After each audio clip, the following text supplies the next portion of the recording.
Hello, everyone, and welcome to another episode of Deep Cuts. If you're watching this live, it's a different time than we usually do it, but I have a very special guest here today, and I'm very excited to speak to him.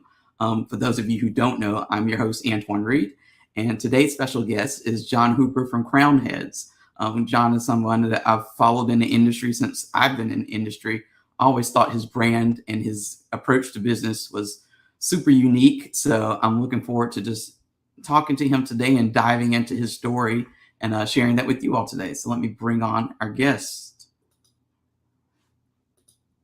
Antoine, I'm doing well. Antoine, how are you?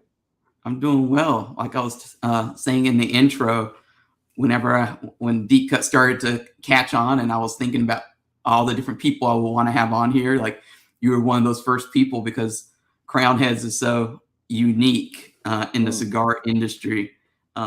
And your story as well is just so unique that it was definitely one of those people I was like, how are we unique?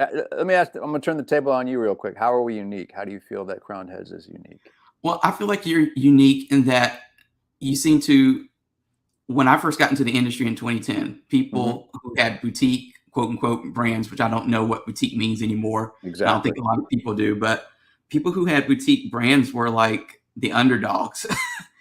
And now I think, because of the way that you and people like Matt Booth and Pete Johnson have connected with people, and you haven't subscribed to this idea that the cigar industry is all about the suits and the ties and the yachts and the aficionado title. Right. You stay to yourself. Right. And I think that's what makes it unique, because I feel like things in the industry have changed since I first got into the industry in 2010. Yeah. When it was all like, it was the high, like I said, the yachts and the luxury Rolex watches and things that people couldn't really afford. Right. And like I said, the boutique title was like almost like tossed around like, oh, they're boutique, so they don't matter.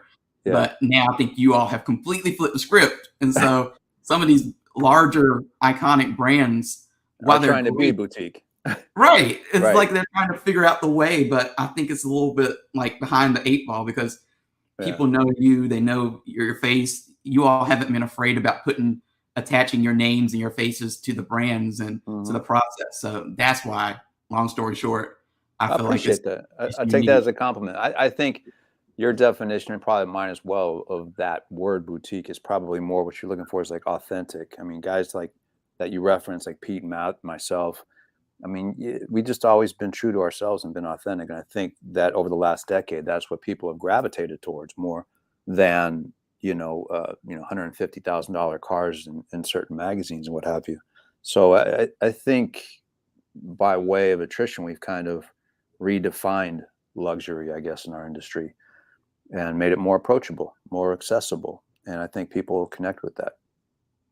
And I don't think it's just about the luxury aspect of cigars as it is the leisure part and how you spend your time, which all kind of ties into the whole experience. Because, cigars are something that, back in the past, like if you look at, I think society as a whole, they kind of look at cigars as something that, the rich, hotty-toddy people smoke. But if you spend time in a cigar lounge or at a trade show or any other cigar event, you see that it's just thousands of different demographics and backgrounds. It's not just, the luxury or the rich people. It's everyone. Yeah, it's like absolutely. I've always kind of referred to cigars as the common denominator. And in that, I mean that you go to a cigar store or a lounge where people are smoking, and you could have a doctor who makes $1 million a year sitting across from a construction worker that makes $50,000 a year. And that the common denominator is, what are you smoking? And then you strike up that conversation. It's kind of like the barbershop of the years gone by. Now it's that place where people can, it doesn't matter what demographic you're from, what your political beliefs are, or what your income is. It's like you share that common denominator, and that is the love for a good cigar. And, we both referenced the word luxury. And I think when you get down to it, the only real luxury anybody has is time.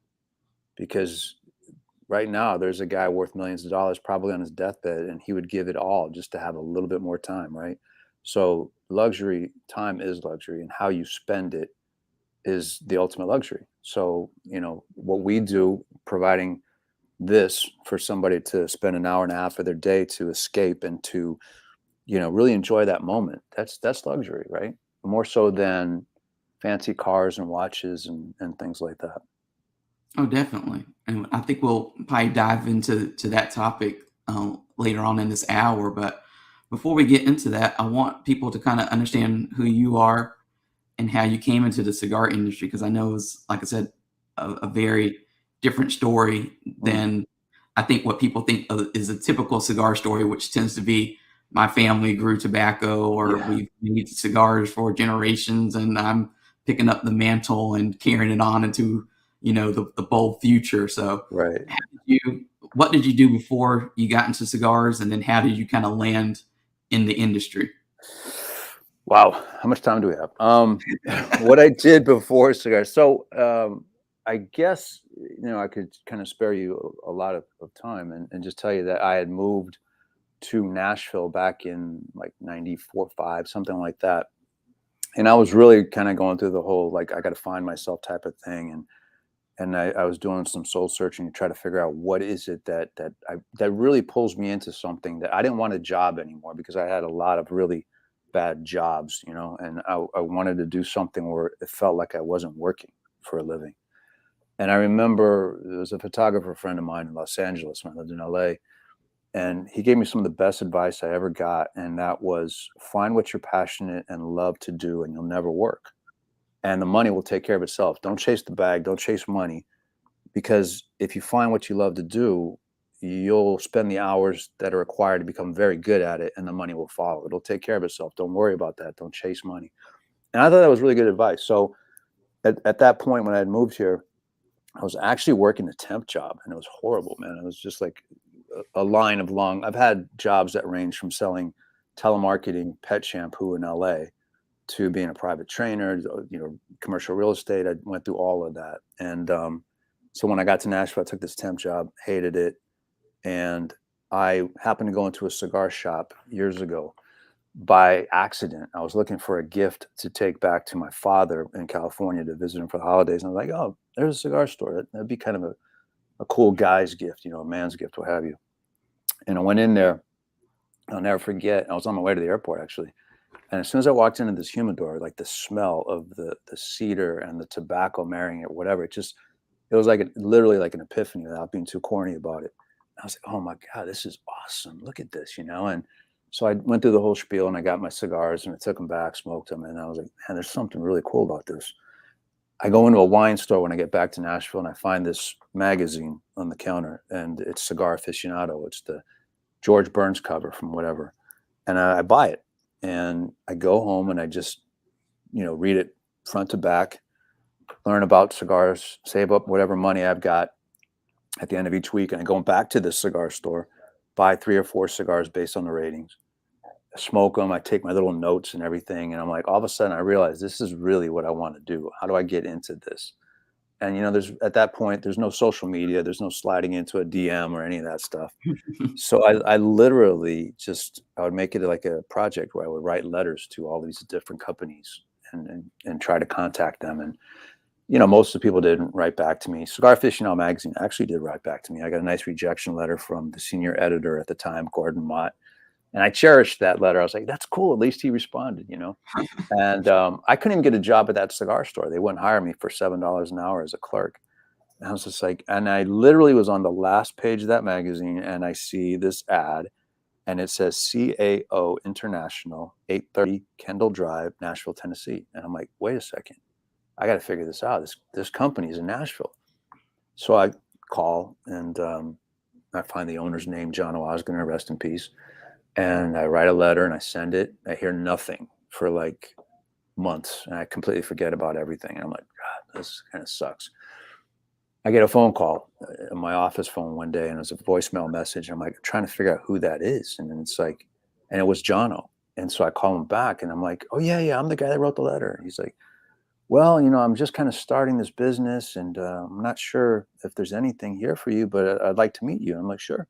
So I go in there and I interview with him, and I go back for a second interview, and he said, we're really just getting this thing started. This is like 1996. But I need somebody to like manage the shipping area. I'm like, I'm your guy. I'll be the best shipping manager. I can do this. I got it. I had no experience with this whatsoever, but I talked my way into it. And I said, just give me what I'm making now at this temp job and let me try to prove myself to you. And he gave me a chance. And then like during the first 5 months, it became so ingrained with this whole culture that I started to figure out ways to promote that company. And one day I was listening to a radio spot in the morning. And one of the prizes they had for this contest at this radio show was 2 tickets to a prize fight, closed circuit, and a box of cigars. And I was like, huh. So I call KDF, rock format radio station, and somebody picks up the phone. I say, where are you getting these cigars? Oh, we don't know. We just thought it'd be a cool gift. It kind of goes hand in hand watching a boxing match. I said, well, listen, I work at this company. And I said, I will trade you out boxes of cigars for a little promo. Just give me a plug. Okay. So we do that. And then I go back to the radio station. I said, cigars are kind of a thing right now. They're kind of a cool thing. Why don't we do a drive-in thing where I become, during drive time, I'll answer some questions about cigars. And mind you, I've been doing this for 5 months. And so we do that. And so I do like 4 or 5 weeks of this stuff before work. And then I compile this like little cassette tape back in those days. And I of these spots, and I come in one morning and I play it for Jono. And he's like, this guy's really good. He knows what he's talking about. Who is this guy? We should hire him. I said, this is me. And he goes, you're terrible at shipping. He goes, you're going to be the director of promotions and public relations. I'm like, let's go. So I got a new business card. And then that was pretty much how it all started. And then in, I think, what was it, July of that year, I started in April. By July, I was at my first trade show. And I was just like thrown into the deep end. And, that's really where it all began. At what age were you when you realized working that regular 9 to 5 was not your thing? Oh, I knew when I was 17 that I didn't want to work a 9 to 5. I knew right away. Ever since I was young, I never knew exactly what I wanted to do. I just knew what I didn't want to do. And I didn't want to be normal. I knew that I wanted to do something that was different, and I wanted to be the best at it. Those were my only criteria for what my career path would be, but I just didn't know what that was going to be. And then once I got in that lane with cigars, and then it, the rest of it kind of took care of itself. So when you were working at CEO and you're working with Jon, what did he kind of teach you about the business? And I know that's probably again one of those wide open questions that could take forever, but was there anything in particular that he really taught you about this cigar business? Jono is, I always say that I've had like maybe 4 or 5 mentors, right, in my entire lifetime. And he's certainly one of them. He taught me so much more than just business.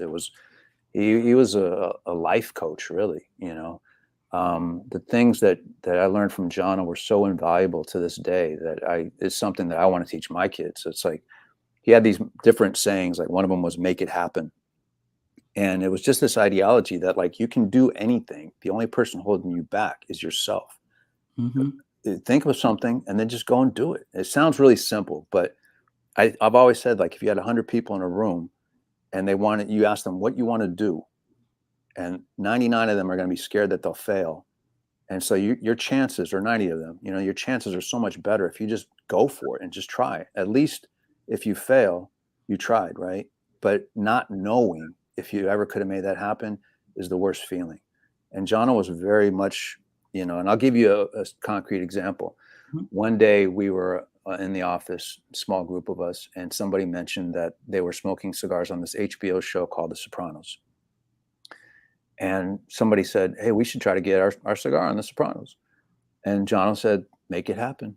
And as simple as that. And I was like, okay, let me try to figure this out. And I had been in contact, I'd been approached by a product placement company in LA.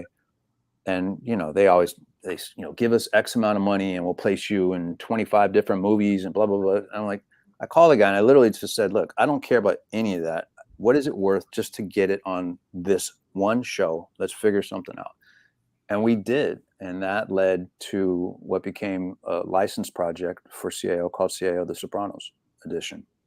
But that's just one small story of like Jono's, he was a very spiritual man too. He was just a very good soul, great guy. And he taught me so much about just life, making things happen, you know, and he always told us, he's like, hey, if you're not happy here, go do something else, because I want people to be happy. And if you find something you love to do, you'll never work a day in your life. And again, I heard that. And, you know, since April 15th, 1996, when I started in the industry with Jono, I've never worked. I don't feel like I've worked a day in my life. It's always been something I look forward to going to the office, or I look forward to, you know, creating and being part of something. So, yeah, he was a huge impact on my life. And at the point where CAO, for those who don't know, was acquired by General Cigar, I guess it was General Cigar at the time. Well, initially it was acquired by Henry Winterman's, right? So, Okay. and then Henry Winterman's was acquired later on, the typical big fish, bigger Right. fish kind of thing. They get bought out by STG, and General absorbs CAO. And that's, you know, in the course of, I started with CAO in 96 and finished in 2010. And so, yeah. So when that happened, what was your mentality? Was that the catalyst for you going ahead and starting Groundheads, or did you not know what the next step for you was going to be in the industry? You know, some of us internally at that time, you could see the writing was on the wall, right? They weren't going to move General Cigar to Nashville, so you knew CAO was going to adios to Richmond. So we had about a year of kind of trying to figure things out, and a lot of people were asking me what I would do next. And my philosophy at that time was always, I'm just going to ride this wave all the way to the shore. I'm not going to worry about it. I'm just going to trust that God's got a plan for me, literally. And so I really never really, you know, I had some opportunities, but I didn't really pay any attention. I just wanted to focus on closing it out, you know, kind of a thing. And in between all of that, my boss at the time, Mike Conder, he basically just subtly just said, hey, when this is over, do you want to do something?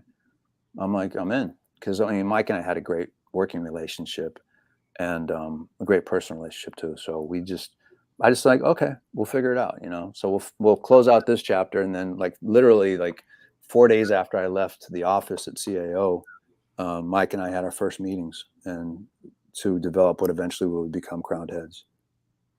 What were those early days at Groundheads like? Like trying to figure everything out still? Yeah, it's a big undertaking. It's like one of those "be careful what you wish for, you might get" it Uh-huh. moments, because you're literally starting with a blank canvas, and you got to make sure that every paint stroke goes where it's supposed to be, because you don't have a do-over, right? You got to get off on the right foot. So the early days really were devoted mostly to just creating the company's philosophy. We didn't know who was going to make the cigar. We didn't know what the company was going to be called. We just wanted to say, okay, if we're going to do this, what does it look like? What's the philosophy? And we literally did this whole exercise of white sheets of paper and trying to figure out when you boil it all down, what are we trying to do here? And that took us a better part of a month of meetings. And we realized that what we really wanted to do was create something bigger than cigars. We wanted to create an aspirational brand. We wanted people to follow us along a journey, and we wanted people to say, hey, if those guys could do it, you know, that inspires me to aspire to that whole thing too. So that's how we started. And then we announced it. So that took us from, you know, the holidays in 2010, like late December, all the way up until we announced the company in February. And then after that was done, we had a name to it, and we announced that we were formalizing this company called Groundheads. It was like, who's going to make the cigars? So then that became a little road trip down to Central America, and we took some meetings in Miami and in Central America, and then we had to come back and evaluate all of those opportunities that we had, because I mean, the reality is that we both had relationships in the industry. And so we had some choices to make, and we did a very pragmatic approach as to who would make the cigars for us. And when we evaluated all the opportunities, we came down to Ernesto Perez Carrillo. And then we were like, okay, the only problem is he's not making a contract brand for anybody. He's only doing EPC cigars. He had launched in 2009. So I'm like, all right, let's give it a shot. And we called him up, pitched the idea to him, and he said, okay. And God bless, thank God he did. And then we went back down there, and Ernie was very much, you know, look, I'll do this with you guys, but this is all on you. So if it works, it's to your credit. If it fails, it's on you. But I'm not going to sell you a car off the lot. You're going to build the car. You're going to build the engine, everything. I'll show you how along the way, but it's on you to do it. And I loved that. I loved that approach because that's exactly what I wanted to do. I didn't want to have somebody put 3 cigars in front of me and say, pick one and we'll put a band on it. I really wanted to do it from the ground up. And that's exactly what Ernie wanted to do. And we did. I mean, literally he'd break it down to like tobacco from Esteli. This is Ligero from Esteli. This is Ligero from Esteli. These farms are 10 miles away. Tell me the difference. And we would learn how to validate the tobacco and try to work it into a blend. And it was a process. It was kind of like getting your master's degree, really. It was a complete departure from what I was accustomed to in my previous company. So it was fun. And that became 4 Kicks. And we released that in November of that year. When you were talking about having to develop your company philosophy, and that's what you've developed first before you got to creating any product, what kind of things did you put into that philosophy? Because I know there's a term in business called EOS, which is Entrepreneurial Operating System, which is like creating, I know it's like a fancy term, which is basically your company philosophy, vision.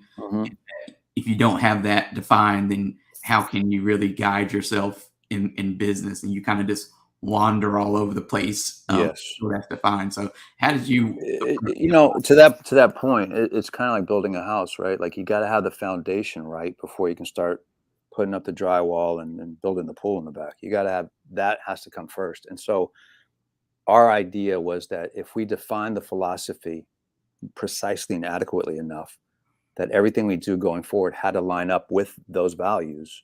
And if they did, we had a pretty good chance at succeeding. So anytime we put the brand on a cigar or a t-shirt even, or whatever, it had to say who we were. It had to be quality, and it had to be authentic above and beyond everything. And that was Mike and I's approach. Was authenticity was first and foremost. We weren't going to try to pretend to be something we weren't. We were going to be very transparent. We were going to be very authentic. And this is what you see is what you get. And that was, it came down to the mantra that we still use to this day is carve your own path. When the rules don't make sense, carve your own path. So, and we still adhere to that to this day. And so we still, that time spent building that foundation has really been paid off tenfold over the last decade, because it's really helped us adhere to those core values. And, there's never any temptation to stray from them to this point. And then why did you settle on the name Groundheads? And was there any other name kind of almost that you kind of held on? Or? Yeah, there was a lot of names. That was the first thing I was tasked with, was what we're going to call the company. And, I would come up with some names and I'd text them to Mike, and Mike would like some that I didn't, and vice versa. And then there's a few names that we both liked that the attorneys said, you can't register this for various reasons. And then literally one day I'm just like watching the movie Wizard of Oz. And I noticed in this one scene, and when it was before it goes to color, on the side of this caravan, it said Groundheads of Europe, past, present, future. And I just snapshotted that and I texted it to Mike. I said, what about Groundheads? He said, I like that. I said, yeah, I do too. I think there's something there. And it was, the goal was to have something ubiquitous enough and ambiguous enough that A, would make people ask the question, what is Groundheads? And B, that we could take that name, establish excellence in the cigar category. And if we wanted to, we could have Groundheads spirits or Groundheads coffee or whatever. It wasn't like Jon Huber Cigar Company. It wasn't like pigeonholed into that box. So that's literally where the name came from. And after we announced it, a lot of people had theories that the C and the H stood for our last names, Jon Huber. They also said that crowned heads referred to the way that Cuban cigars are triple capped into crowned head. But the truth of the matter is, I just saw it on the Wizard of Oz, and it worked, So it's stuck. Well, and I know your company is based in Nashville, which is definitely different. And that's one of the things I like about you all, because so many cigar companies are based in Miami because it's a port city and closer, and it's easier for them to get from there to the Dominican Republic or wherever they Right. go, and easier for them to get tobacco in and all this other stuff. Hmm. So, what does being based in Nashville kind of give you in terms of an advantage or that uniqueness? Well, geographically, Nashville is like within, I think, a certain radius of 2/3 of the states in the United States, or there's some thing if you look it up. So it's, in terms of shipping from here to the United States, it's fairly convenient and logistically and geographically. Um, Really, I mean, what I like about Nashville is just there's always a very creative kind of a vibe to it. You know, everybody goes Music City and this and that, but there's, you know, you could be creative in terms of culinary. There's a lot of restaurants here, music, obviously art. It's just got a very creative vibe to it.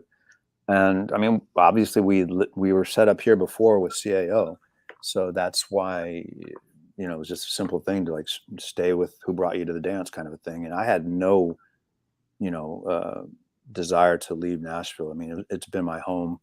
My son was living here. My wife, who was my girlfriend at the time, was here. I'm like, there's no way I'm leaving any of this. So we set up shop here. I remember there's this famous cigar press cover with you Hmm. and a lot of other quote unquote boutique people at the time who Yeah.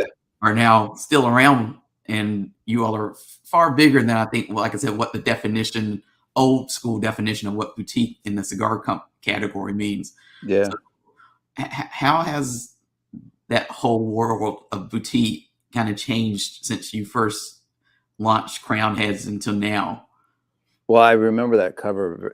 That was kind of like, that was a very impactful magazine cover because it said the unusual suspects, and it was Pete, Dion, Matt, Jonathan Drew, um, myself, and there was one other cat. I can't remember his name, but at any rate, and that kind of was like the first recognition of this new guard, this new vanguard that was coming through, and the fact that we're all still doing this, you know, 10, 11 years later, it's a testimony to that movement at the time.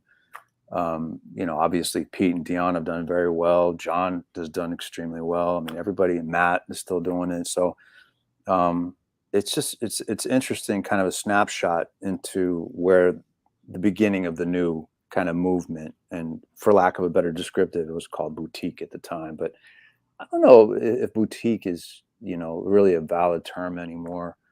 Um, it, you know, it was just a different way of doing things, right? It was like, it wasn't guys in fields looking at leaves. It was, here's the younger generation's way of doing it. You know, none of us were really trying to reinvent the wheel. We just kind of took the wheel and put our fingerprints on it, I think is what happened. And we're still doing it.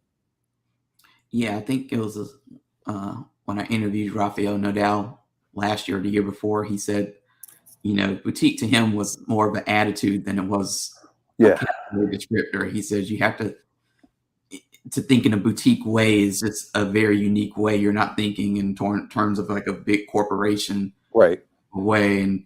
And you know, I always, like I said, I always, when I got into the industry in 2010, boutique was not a bad word. It was just Mhm. a way to say, oh, these people are boutique, you know, like as if to say like they're not as important or they're smaller, Right. something like that. And I now, always, I always thought boutique was more of like an obsession and an attention to quality, mhm, as opposed to mass production of any particular item. That's why I kind of think boutique is a apt descriptor. But I mean, truth be told, I think the boutique movement existed well before any of us got into the mix. You know, I would go back to as early as like the late '90s. There was a guy, Tony Barani, which I think he was a boutique guy. He had this brand called Bahia. And to this day, in 1998, a Bahia Gold Robusto that I smoked is still one of the best cigars I've ever smoked, hands down. And then, of course, you've got Ernie, who's kind of like Ernesto, who's like the godfather of boutique, right? When he started with La Gloria Cubana and everything like that. So that movement was always there. It was just that here's these guys that kind of put a face to it, I guess. You know, and back then, like nobody had tattoos, so that it kind of made us stand out a little bit more. Now everybody's got tattoos. You can't go into a restaurant without the chef being fully sleeved and everything. So it's not that big of a rebellious idea anymore. But yeah, we just looked differently and we just had a different approach to doing it. But I don't think that we were doing anything different than the Baranis and the Perez Carrillos that came before us. And have you seen retailers' attitudes towards Crown Heads and other quote like other brands that were like on that cover obviously change over time? Because when I speak to retailers now, sometimes they say the bigger the company gets, the harder they are to just engage with, not necessarily work with, but Sure. it's like it's harder for them to get the attention that they want. And they like companies like Crown Heads and Room 101 and La Barba and Caldwell and stuff because they said that if they reach out to them, they're probably going to get the person in charge rather than Yeah, go up level. absolutely. But that, I mean, listen, I mean, last year was our biggest number in terms of sales, but that hasn't changed the way we approach customer service at all. I mean, we still are very accessible. We're still, I mean, I spend a good time of my day responding directly to consumers that DM me or tag me or whatever. And that hasn't changed and it won't change. I just think that whatever business you're in, that people deserve to be treated the way you would expect to be treated from a customer perspective. And I support companies outside of the industry that have shown me that same kind of level of service. And in this day and age where you try to call a company and it's like, press 1 for this, press 2 for this, right? It's Mhm. very easy to shine and to really become a star in terms of customer service by just taking a phone call or just returning an email on a timely basis or whatever. So I mean that was always one of the pillars of what we wanted to do going forward, was provide excellent customer service, just because it's just supporting people that support you. So that hasn't changed for us, even though we've grown. To give you a gauge, like when we first started in 2011 shipping cigars, it was literally to 66 different doors, all of which either Mike or I had personally asked to support Crown Heads. So we had, obvious relationships with these 66 doors. And now, I mean, I think we're in over 1,200 doors. And that excludes Canada, Germany, Belgium, Malaysia, Dubai. I mean, these are all places that we're in now as well. So, but we still have the same level of customer service. And I still, if it ever gets back to me that some, hey, I reached out to your rep, he never called me, which doesn't happen. But if it did, that would be my first call. Like, hey, what are you doing? Talk to this guy. But we have a very, very good team of guys that are very good at customer service. So despite the fact that we've grown exponentially, the level of service we provide is still the same, if not better. And we actually have a comment from a viewer from A-Dub says, love Crown Heads. How do you find the balance of releasing new cigars while maintaining interest in core lines?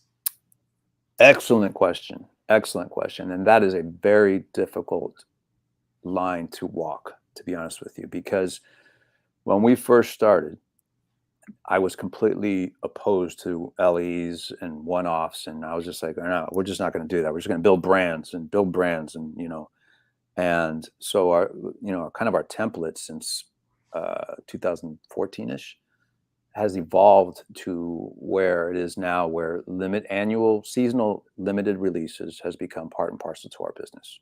And it's financially necessary, it's growth necessary.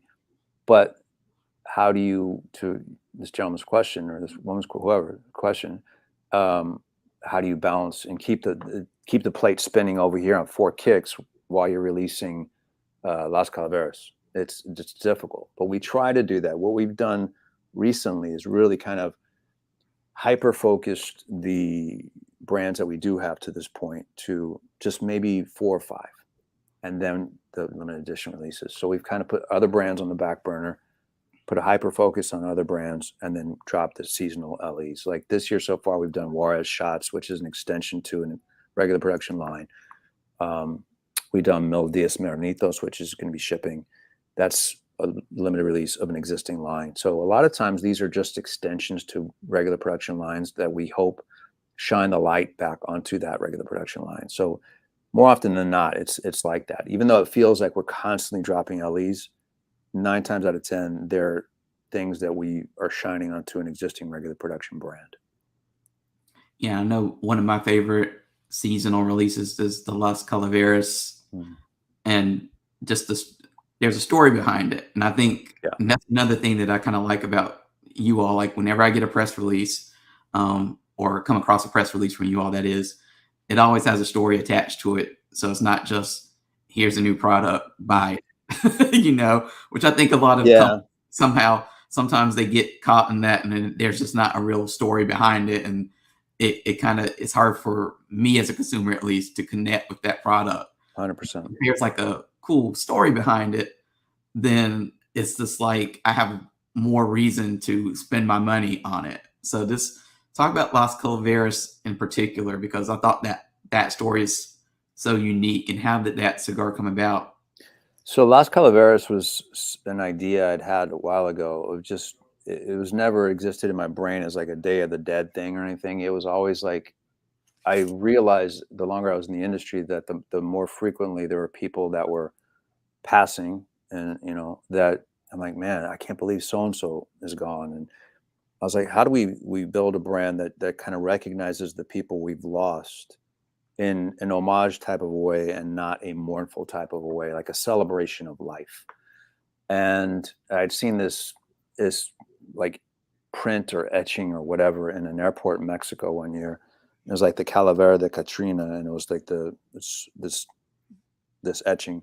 And I was like, that's kind of cool. Maybe we could do something around like a sugar skull, but not make it a Day of the Dead thing. So in 2014, in January, I went down to my father's cigars with my good friend Pete Johnson.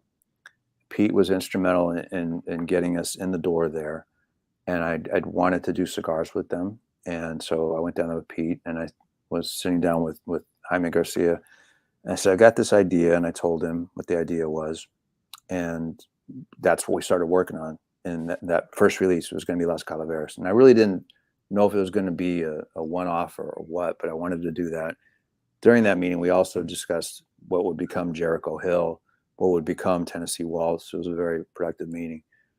But that first release of Las Calaveras in 2014 was really, I think it was 72,000 cigars. So I didn't know what it was going to do. And then I kind of attribute part of the explosion to Half Wheel. They gave that Robusto a 94, which was unheard of at the time. And from there on, it just was like, it blew up. So like, well, I guess I got to do this again, in 2015, let's do it again, but I want to make it better. So that was the idea of like changing the blend, changing the sizes slightly each and every year, and then going back to the previous year and saying, okay, so-and-so passed away, so-and-so passed away. Let's put their initials on the band. This is the tribute to their lives. And that's what we've done every year. And it's, unfortunately, there's never a loss of initials that we could choose from, because it seems like the older I get, the more people, not only in my personal life, but in our professional lives or celebrities or artists or whatever, that pass every year. And it's just like, it's kind of a mixed blessing to pay homage to them. I wish I didn't have to do it, but it's I find it necessary. Is there a particular cigar in Groundheads portfolio that, besides Las Calaveras, that really has meaning to you, or is, I don't want to say a favorite, but kind of stands out? Yeah, I've been asked that before, and to be honest with you, it's kind of like saying to somebody that has a bunch of kids, like, who's your favorite kid? Yeah, it's a Sophie's choice. You're right. It's very difficult. They all have a special place in my mind or my heart for whatever reason. I mean, the 14 will always be special just because it was the birth of what became a very large brand for us. It's hard to call it a limited edition. It's, to me, I think at its peak, we did close to 140,000 cigars. So in some factories or some brands, that would be like a really nice annual regular production release. And we just happened to sell it all in 3 days. So we've scaled back a little bit. So we're tickling around 110,000 cigars in the last couple of releases. At the 19 holds a special place in my heart because it's the one year that we did not do 4 different initials. We just did one person. We paid homage to one person in 19, and that was John Osgood. He passed in 18, so we made the 19 for him. It's got his initials, and it's got some abbreviations of different sayings, like I referenced "Make it happen." "Talk is cheap" is another one of his famous sayings, and that's on there as well. So the 19 is special to me too, because that was for Jono. But it's always a fun project to work on. You know, a lot of people have speculation. Oh, what colors are going to be this year? What's the blend going to be this year? So it's fun to get into that excitement as we ramp up towards that season, which is coming up fast. I mean, typically we've always released Calaveras in May, June. So we're on target to do the same thing this year. So that's coming up quickly. Yeah, and in terms of your branding, I always feel like you all aren't like married to like the old traditional way that a cigar band has to look. Like Right. there's so many different designs and I mean, like you break the mold. Like you're Mm. not stuck to just, it's not like I have the Siri E here. Mm-hmm. For those of you who can see, if I can get Yes. very different from Juarez, very different from Las Calaveras in the design, but it makes it Intentional. stand out. And I think that that's a great, a way to like, how do you approach branding? Because I know that some people will feel like everything needs to look the same or have the same kind of logo on it, the same kind of look, or else the consumer will get confused, yada, yada, yada. And there's some validity to that, but this goes back to the name Groundheads. The concept was always like Groundheads would be the band, and then we would release this album, and the album cover would look like this, and it would sound like this, and then the next one would be a different vibe, different sound. And I didn't want to like put myself in a box and close the box and just say, okay, it has to be Groundheads this, Groundheads that, Groundheads this, Groundheads that. I wanted to have the creative latitude to create different things.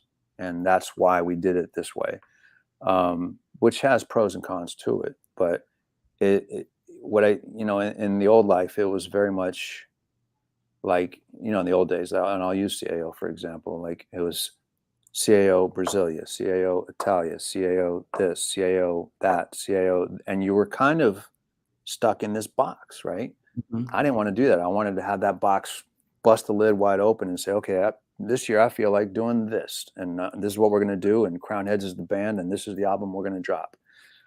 So early on, what the challenge to that was, people didn't realize that Crownheads was the company, and they were like, well, is Four Kicks the company? Is Headley Grange the company?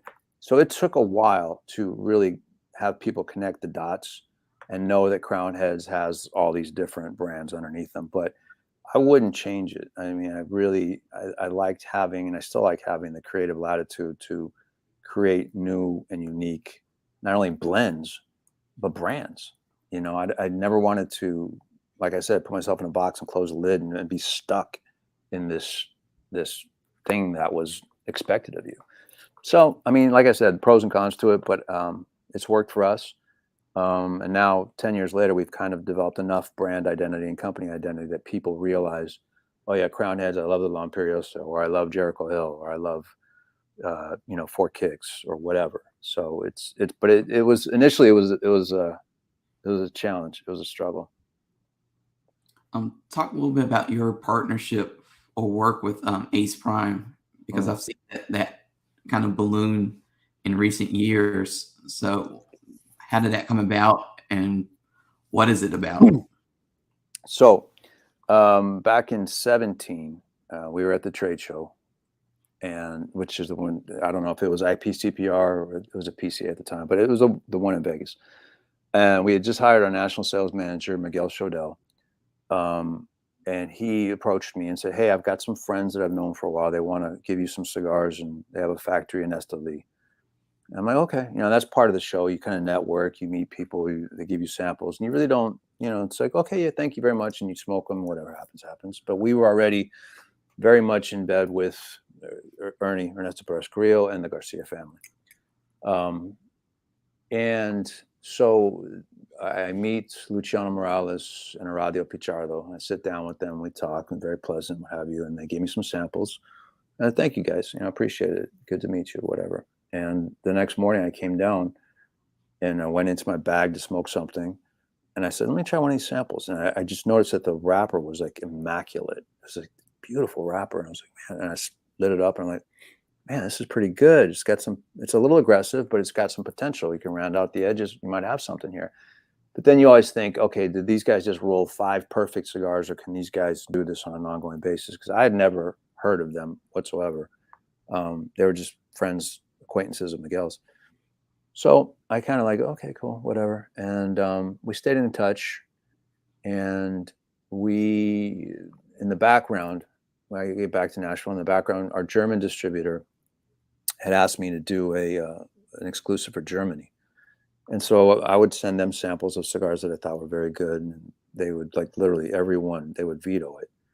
I finally said to him, I said, Salih, so what is it that you want? He goes, well, I like Jericho Hill. Dude, give me something like Jericho Hill.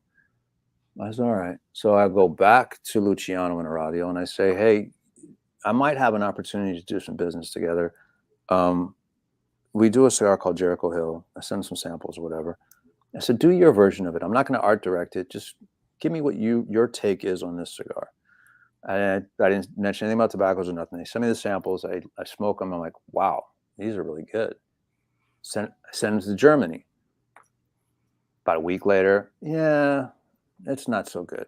It's not, right? And I'm just, at that point, I'm like, okay, Germany on the back burner. We're not doing anything here. They don't like anything. So a little while later, Mike, my business partner, Mike Condor, he comes to me and he says, hey, we have an opportunity with Thompson Cigar Company. This is before they were acquired by, I think it was CI. And they want us to do a catalog exclusive. Do you have anything that's in, that taste profile that we could cost engineer to make sense for these guys? I'm like, actually, I've got this blend that Germany just passed on that I think is really freaking good, man. I think it's excellent. And so that's what happened. We sold that to Thompson as Juarez, which was a riff on our own Jericho Hill brand. And they just sit on it for like 8 months. Like nothing happens. It's like nobody knows about it. It's just like we just put this thing in the universe and crickets. So fast forward to 2019, about 2 weeks before we go to the trade show again, we're about to launch La Coalición, which is a state. And Mike's like, hey, is there anything else we can add to the mix? I said, I honestly think that this Juarez cigar that we're sitting on is golden. I think it's fantastic, And I said, why don't we try to we have no, contract or anything. Let's just sell it. Let's just see what happens. So we literally took boxes of it with no marketing collateral, no nothing. And I told the guys, I said, just give it to your customer, have them smoke it and see what they think. And we went crazy with it. And funny, now 2-3 years later, now that cigar sells really well in Germany and everybody loves it. And I said, you had the chance to do the exclusive on this. And okay, whatever. So, but now everybody loves it over there. So that was the start of our relationship with Ace Prime. And going back to those samples I referenced in 17, I was really interested in that particular cigar. And I told them, let's play around a little bit with the blend. Let's try to round it out a little bit. It's a little aggressive. And so, off and on, we would work on samples and they would send me stuff to smoke and it was good, but it wasn't there. And then in January of 20, Luciano sent me some samples and he says, I think you're going to like this. And I smoked it and I'm like, wow, this is fucking really good, man. This is really, really good. I like this. This is it. It was like that aha moment. That became Mil Diaz.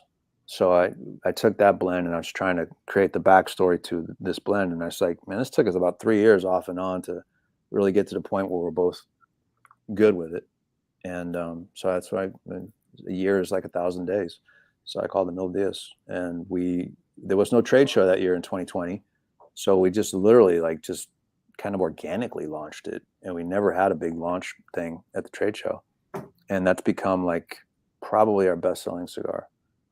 And so the follow-up to that was Serie E, which we launched last year. And yeah, we've been doing it. What's been nice about working with that house is that it gave me the chance to go back in the sandbox and play again. Because in 2015, my father basically said, my father's cigar said, look, we're going to keep doing Jericho. We're going to do La Imperiosa, and we're going to do the annual Calaveras with you. But right now, we're at max capacity. We really have no more room for new brands, new extensions, nothing. We're like full. So I'm like, okay. So I'm like handcuffed there.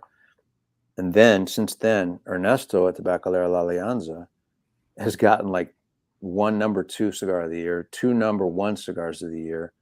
And immediately, like, he's on back order for millions of cigars. And he's like, guys, I don't really have room to grow here with you guys. We'll keep doing what we're doing. So I'm like, man, so like all of a sudden I don't get to create anything new. Now Tabacalera Pichardo comes along, like, yeah, we can do whatever you want.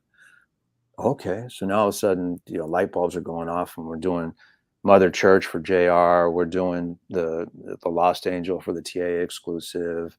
I did HGK 76 for Hawaii. So it's been fun to be able to like have an idea and actually make it happen with these guys. And it's given me that opportunity again, where I don't have those opportunities with the other places. So it's been fun. It feels like we've been working with them for eons, but it's only been like less than 3 years, I guess. So, but it's been a very productive 3 years. On the subject of creativity, I know that you all produce a lot of interesting swag items like the hats and shirts, stuff like that. Like, and more so, I think, than any other really cigar company, because you offer it for sale on your website. Yeah.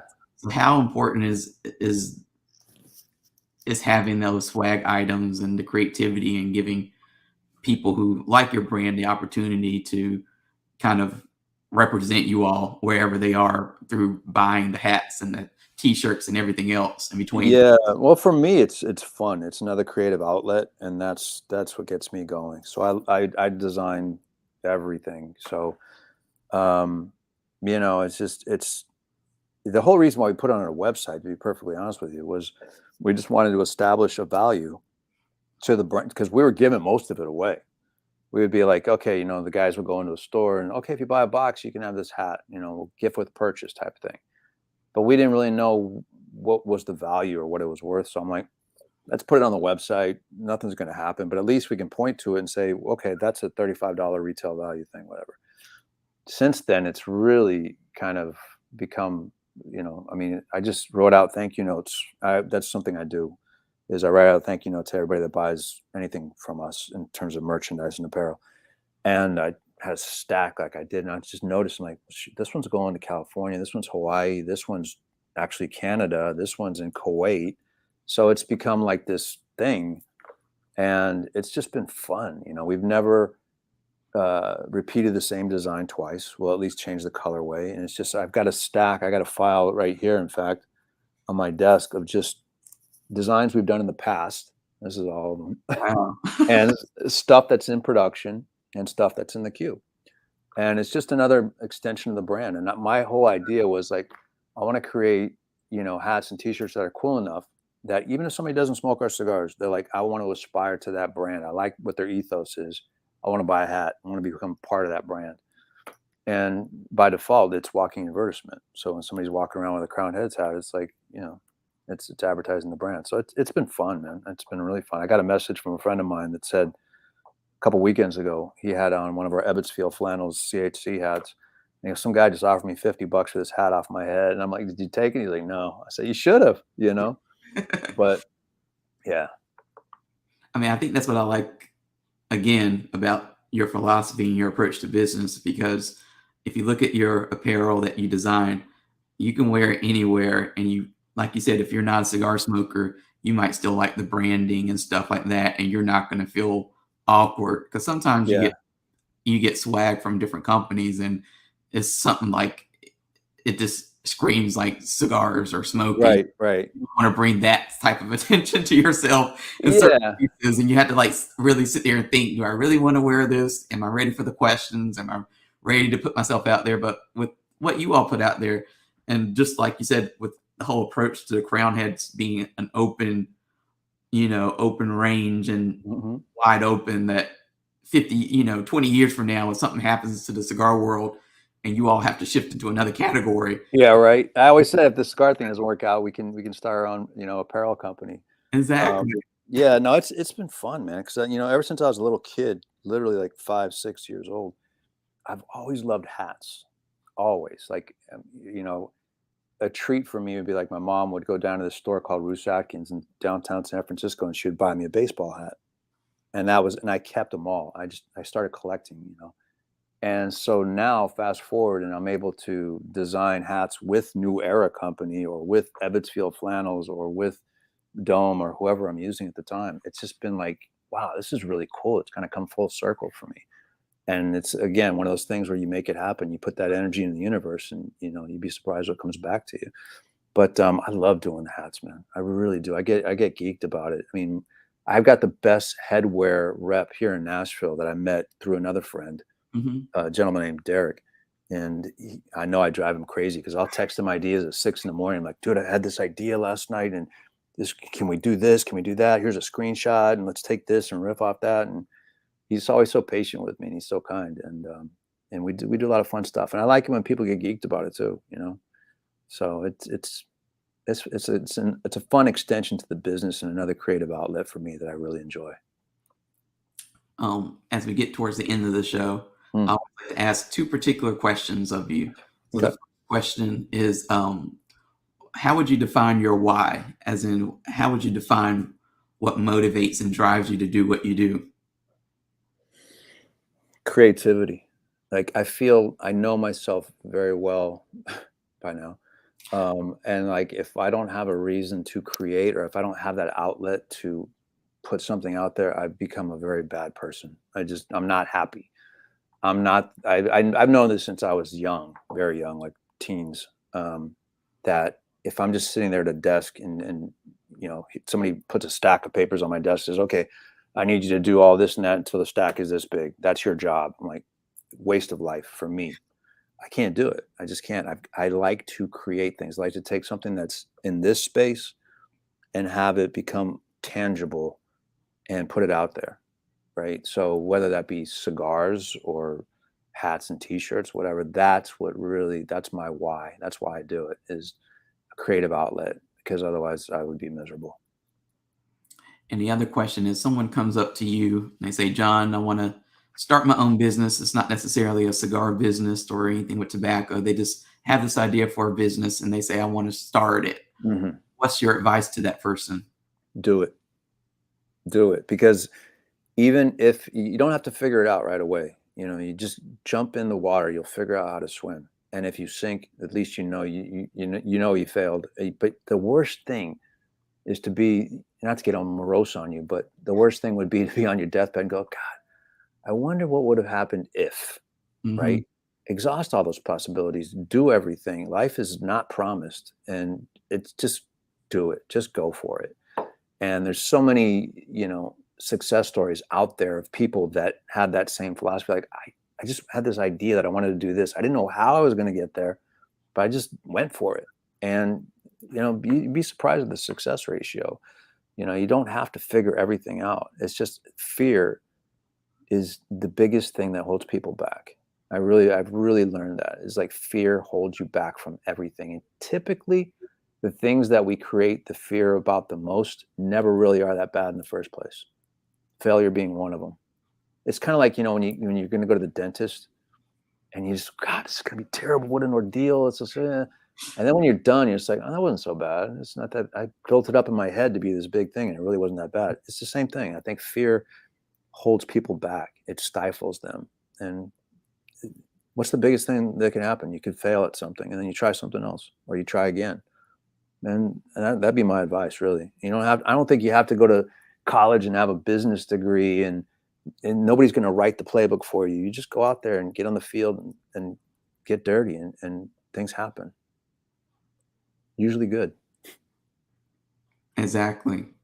For those people who are not watching this, and they might be listening to the audio version of this, could you tell people what websites and social media they need to know in order to connect with you and Groundheads?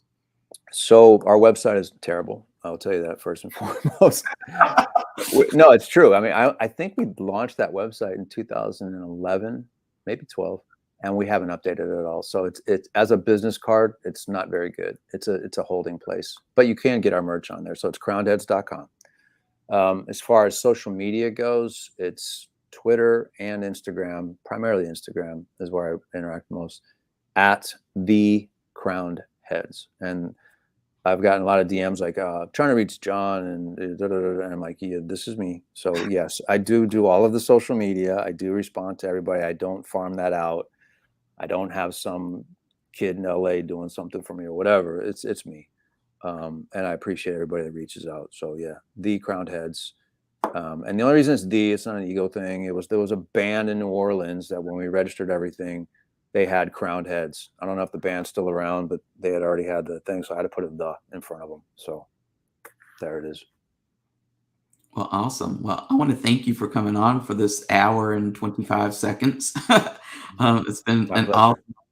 awesome chat with you. And like I said, you were one Likewise, of man. those people that I wanted to definitely have on this rebooted version of the show that's Thank off you. of Instagram Live. So I'm really excited to have had this hour to kind of speak with you because I, I, I think before we went live, we were talking about the last time we saw each other, and it was 2019 Hmm. trade show, and I think I walked by your booth several times. We might have spoken then, but I know you were talking to Matt Booth when I saw you, so I kind of did like a little quick hello and goodbye and let you all have your conversation. So That's the fun thing about the trade show for me, honestly, is like I don't write orders per se or anything like that. It's a chance for me to connect with. Thank you. Um, Chance for me to connect with like not only the retailers that support us, but like my bros, my guys. It's like seeing Matt and Pete and all these guys. It's fun, man. Because I don't know if people realize this, but even though we compete on a field, so to speak, we're all really good friends. We're all very supportive of one another, and we all get on just great. We're all thick as thieves. True story. I mean, I've known Pete since '96. I've known Matt since the early 2000s, and we're all still good friends. So it's nice to be able to do business and compete with people that you really care about and that you love seeing their success. You know what I mean? It's almost as good as if you were succeeding yourself. yeah, and I think that's what makes the cigar industry so unique is that that's not uncommon. Yeah, There are a it's lot it's it of friends. definitely has that fraternity feel to it. There's definitely a Yeah, fraternity feel. There's a camaraderie to it, and which I don't know if you would find that in other industries. It's pretty cutthroat in a lot of other businesses, but man, I'll be like if Pete gets something or whatever, I'll be the first one to text him, bro. Whatever, and yeah, it's cool. It's a great business. I love the people. definitely. Well, I look forward to hopefully seeing you at the trade show this in a couple months. You will in 3 months, literally three. I think it's 3 months from tomorrow. I think so. So Crazy. seeing you there and catching up there in person and off screen. But like I Absolutely. said, again, I want to thank everyone for watching today and or watching whenever you're watching this or listening to this. And if this is your first time listening, be sure you hit that like button or subscribe button on Facebook or YouTube or Twitter. Also, if you want to see all the other interviews, this is actually episode 79. So if you want to see all the other 78 episodes, you can go to www.deepcutslive.com and everything is there. We'll have to have John on again later on to Would love to. uh, talk more about the stuff that we didn't get into this hour. But thank you again for watching. Thank you, John, for coming on. Thank you. And My pleasure, Antoine. hopefully everyone tunes in next week. We have 2 new shows. So tune in for those and uh, watch this space for more fun interviews and information like this. Thank Appreciate it. you. I'll see you in Vegas. Yes, definitely. All right, man. Be well. You too. All right. Cheers. Bye.